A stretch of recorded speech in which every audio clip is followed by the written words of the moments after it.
Hey everybody, welcome back to video episode. Today we're going to continue the series, the Unported playlist, where I take a look at my favorite unported arcade games of all time. But before you go down and write that comment, I'm having a cheat day today. I understand the Sly Spy has been ported to the Nintendo Switch and other consoles, and honestly, outside of that Switch version, pretty much every other port was inferior, so I'm still considering this sort of unported. But as Agent 69 here jumps out of that plane and goes into battle, I will tell you right now that Sly Spy is a very challenging game, but it's a ton of fun, and it's some solid B tier effort. Before we get too far involved though, do me a huge favor, go down below, hit like and subscribe and ring that notification bell, definitely helps us out. And if you feel so inclined and want to support the channel, you got a Patreon link down below as well. But Sly Spy is a fun game. It's definitely borrowing from both James Bond as well as the Rolling Thunder franchise, but it's doing just enough of its own thing to be 100% fun and 100% challenging, and I love that the spy here has the American flag on him. If this is not just Sean Connery, I don't know who it is. You're going to be seeing different bosses that are basically ripped straight from James Bond movies, and I will definitely point them out, but it should be fairly obvious.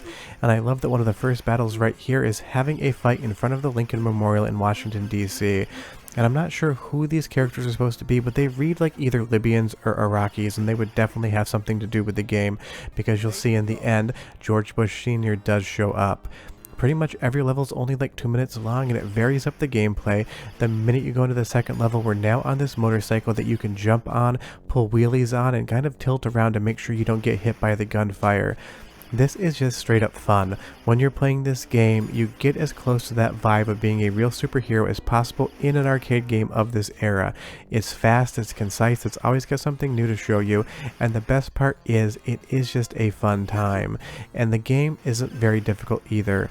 Now in this era, many arcade games love to send you back to checkpoints when you died, but Sly Spy thankfully is one of those games that lets you continue right where you died from, which is going to be a huge difference, because if you couldn't continue right from where you started here, you would 100% never finish this game, because it becomes very difficult towards the end.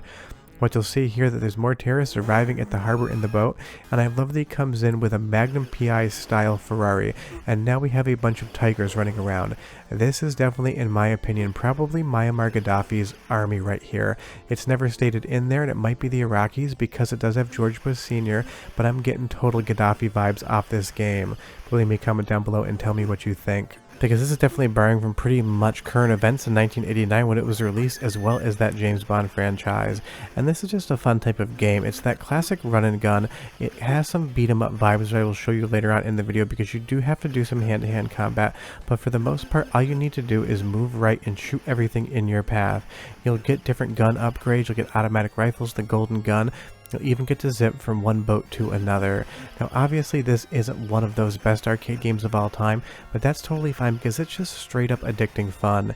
Playing this game, running around as what amounts to James Bond in a tuxedo while shooting everybody is just an awesome thing. And obviously if that's not Jaws from James Bond, I don't know who it is. I'm surprised this game did not get sued by MGM or the Broccoli family, because honestly, they're basically just ripping things straight out of the James Bond movie series and putting them in a game. And this is not a licensed title whatsoever. They just decided to do it and somehow seemingly got away from it. And that's the area where I talk about the beat 'em up, where you do get some hand-to-hand combat as well. You have to fight with your feet and fists. Now moving on, we get something completely different. We just recently talked about Captain America and the Avengers and how that would change the gameplay up, and Sly Spy, also being from Data East, does the same thing. Now we have an In the Hunt style underwater level. We have a harpoon, we have a knife, we have to stab sharks. And a shark is going to be one of the bosses here as well, which I think is absolutely hilarious.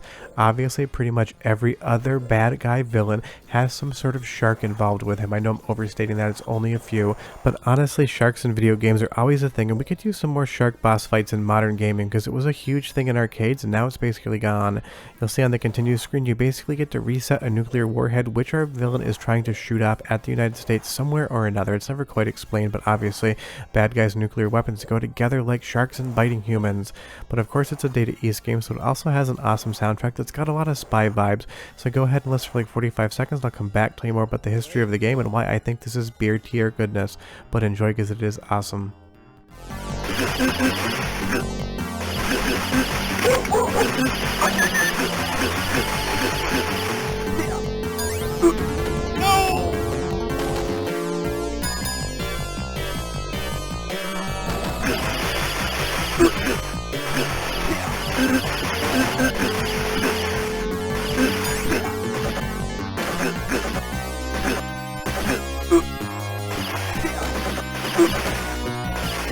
I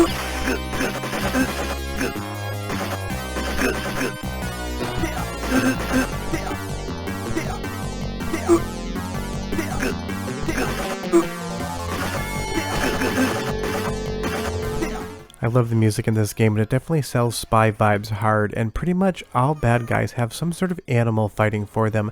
I've never understood how they do it, but the bad guy in this game has trained tigers that are going to try to kill you.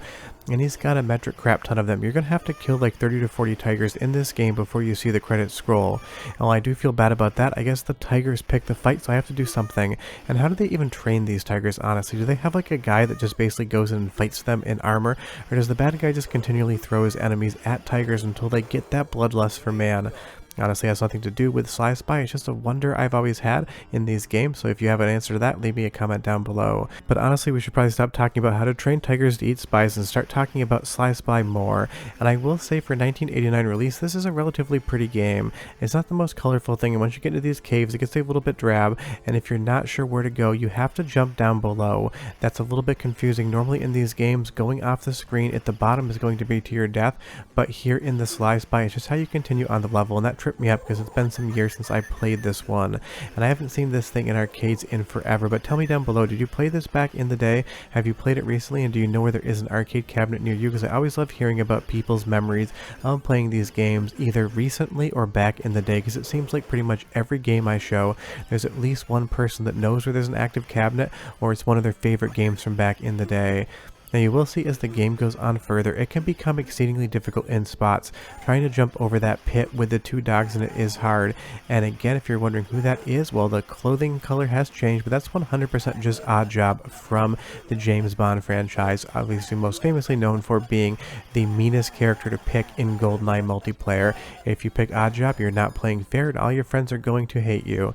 You'll see I took one more death, and then magically I was able to kill him the second I had that continue, which does happen in these games every once in a while. As we move into the final level here, again, this is just dumb fun. It's that B-tier 20-minute action movie spy thriller in an arcade game format. And while this has been ported over to home consoles with inferior versions and is now on the Switch as the arcade perfect port, it's fun every once in a while to talk about these games and just basically cheat on imported playlists. Although some people actually do get mad when I cheat, it's my channel, it's my rules, and honestly, the rules don't really matter. We're just talking about arcade games here. But one more taste of the soundtrack, because this one is particularly good as well. Just 25-30 seconds right now, and I'll come back and show you where George Bush Sr. factors into this game. But enjoy.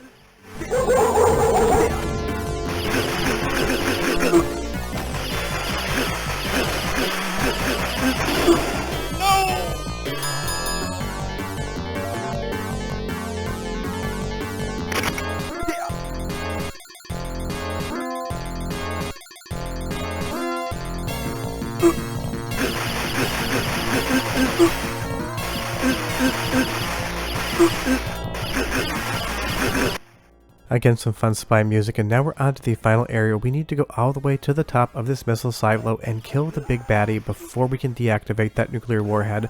And of course, it's an arcade beat 'em up game, and that means you're going to have to go through some of the bosses you fought before, at least this time with less health. And honestly, with Jaws here, if you just jump kick him, for the most part, you can kind of just spam away at him. The one thing I don't like about this game is the actual final boss battle, and I will show you that in just a moment, but it is, for a very fun game, the most anticlimactic thing I think I've ever seen for a final boss battle in an arcade game. But once you see it, if you can think of anything worse, leave me a comment down below. And of course, it wouldn't be this game without having to kill a few more tigers before we go. Not sure how they got them up in those missile silos, not sure where they came from, but it's just what you need to do. Now here is the final boss, and here is how to beat him. You're going to kind of think that you need to figure out a way out of here. All you need to do is mash the fire button at that little force field until you do enough damage while these spikes come down. I'm going to let them hit me once just so you can see what happens, because this definitely confuses a lot of people.